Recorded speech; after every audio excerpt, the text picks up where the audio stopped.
Hello class, seniors, my lovely students. First off, let me apologize for my look. We're under quarantine. There's no shaving, there is no fixing your hair, there's no showering.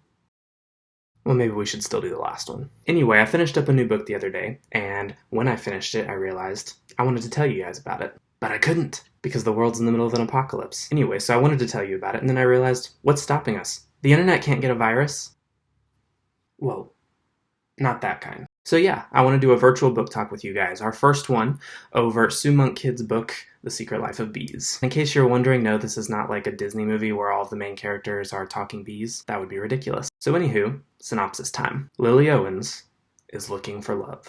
Looking for love in all the wrong places. Looking for love in too many faces. Searching their eyes.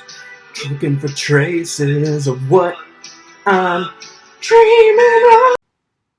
Clearly, I've been under quarantine too long. So Lily is a 14-year-old girl who's basically been through the ringer. I mean, 10 strikes and she's still not out. Her mom, she gone. Her dad is abusive, and she really doesn't have any friends. So the only person in her life that she thinks gives a crap about her is their housemaid Rosaline. But when Rosaline decides to register to vote, oh yeah, this is the 1960s in the South. Civil rights! A group of white supremacists don't really like that, because, you know, the KKK sucks. So they attack her, and yet she's the one who gets arrested.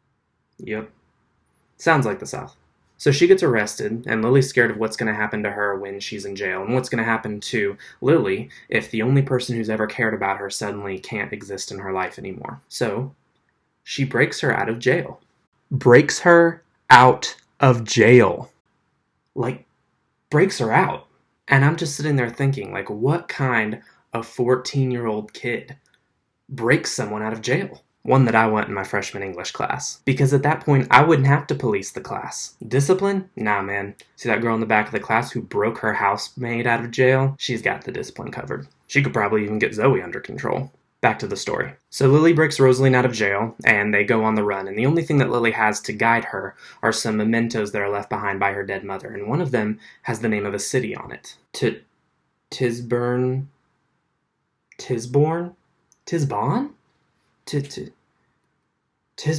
I teach English. So they head off to South Carolina, hitchhiking to get there, which, honestly, considering the time period, you're probably balling 50-50. But they do it, and over time, the mementos that Lily's mother have left her start to kind of piece together a puzzle that lead them to a family called the Boatwrights. And the Boatwrights are three sisters who own and operate their own bee farm. So a nationwide distribution of honey. They have a lot of money, they're very close, their business is very successful, very different from what people I think would typically consider to see in a book that takes place in the South around the Civil Rights period, which to me was one of the most enjoyable parts about reading it. Now, while I would consider the book to move just a little too slowly, this is where I really have to give the author props. Because she has created three of the most vivid, interesting characters I've ever read in any novel. And by the end of it, I felt like I knew them, I knew a piece of them, I knew a little bit about them, but I wanted to know them personally. I wanted them to actually be a part of my life. That's how good these characters were. August, the oldest sister, is like a Yoda or a Dumbledore. You know, Yoda and Dumbledore were middle-aged black women, which is actually something I loved. The fact that we see a woman who's wise and intelligent and just well beyond her years and capable and strong and independent. This ain't no gray-haired white man that's talking all the intelligent talk up in here. I mean, I guess Yoda's not white. He's green. My analogy's starting to fall apart. Anyway, Lily and Rosaline start to build a family with the Boatwrights, and they start to find a home in the town that starts with a T. But that gets Lily thinking, because life hasn't been good to her, so she starts asking questions. Number one, what about the father who's out there looking for her? What if he finds her? The dad who's probably trying to kill her. Or planning to make her kneel on grits. Which, why is that a thing? Like, why is that the punishment he has for her? Whatever happened to just smacking your kid? Grab the belt, go pick your switch, go get me the wooden spoon. Who uses grits as a punishment? But back to Lily's questions. What if the law, who are looking for Rosaline, find her? What if all of the white people in town who think it's weird that a white girl is living in a house full of black ladies turns them in, or does something to hurt the Boatwrights because she's staying there? Most importantly, what happens if she's taken away from the one place she's found in her life that feels like home, the one place where she feels she can be herself and she feels like she's loved. What if she loses that? What about the boy she's falling in love with? The one that the law says she can't legally date? You know, because he's black. Oh, America. What will they do? How will it end? You'll have to read to find out. Hopefully, if you do, the author does a better job of taking you through the story than I have through this ADHD ramped video. In all seriousness, it's a great book.